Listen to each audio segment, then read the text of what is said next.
충격적인 윤석열 대선 불법 의혹에 대한 기자회견하는 박은정 의원입니다. 정말 딱 부러지는 기자회견 모습인데요. 같이 만나볼까요? 영상 함께 보겠습니다. 영상이 마음에 드시면 구독, 좋아요 부탁해요. 명태균을 만난 적이 없다. 미공표 여론조사를 윤석열 후보에게 보고한 적 없다며 관계를 적극 부인한 대통령실과 명태균의 그간 해명이 국민을 기만하고 국기를 문란한 과거를 덮기 위한 거짓일 수 있다는 결정적 증언이 나왔습니다. 대선 당일 캠프 핵심 참모진들에게 명태균 보고서가 공유됐고 이를 통해서 전략회의도 했다. 윤석열 캠프에서 정책총괄지원실장을 지낸 신용환 씨의 증언입니다. 신용환 전 실장이 새롭게 공표한 미공표 여론조사는 지난 대선 국민의힘 회계 자료에는 그 내역이 없습니다. 이를 통해 명태균의 미공표 여론조사 비용은 공식 회계상 기록되지 않은 윤석열, 김건희 개인 채무였고 김영선 공천으로 갚았다는 주장이 더 설득력을 얻게 되었습니다. 공천 헌금, 대가성 여론조사 결과가 사실이라면 뇌물죄 적용이 가능한 범죄 행위입니다. 뇌물죄 중에서도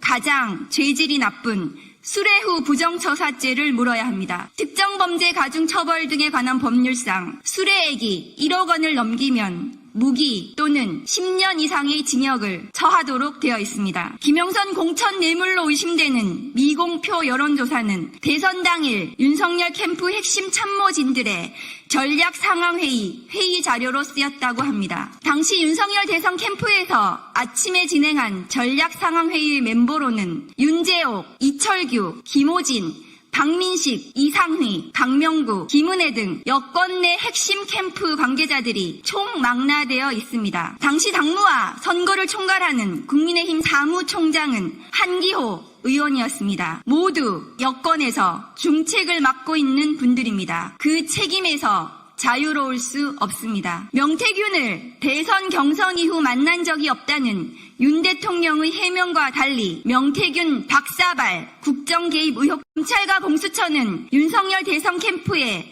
정치자금법 위반과 뇌물 혐의를 신속하게 규명해야 합니다. 국민의힘은 지난 대선 과정의 불법을 국민들께 사죄하고 진상규명에 적극 협조해야 할 것입니다. 명태균 선생님을 따르는 희대의 검찰총장을 대선 후보로 만든 국민의힘은 스스로 보수 괴멸의 길을 자처했습니다. 윤석열 대통령이 가는 곳은 검찰이든 보수든 그 문을 닫아야 할 것입니다.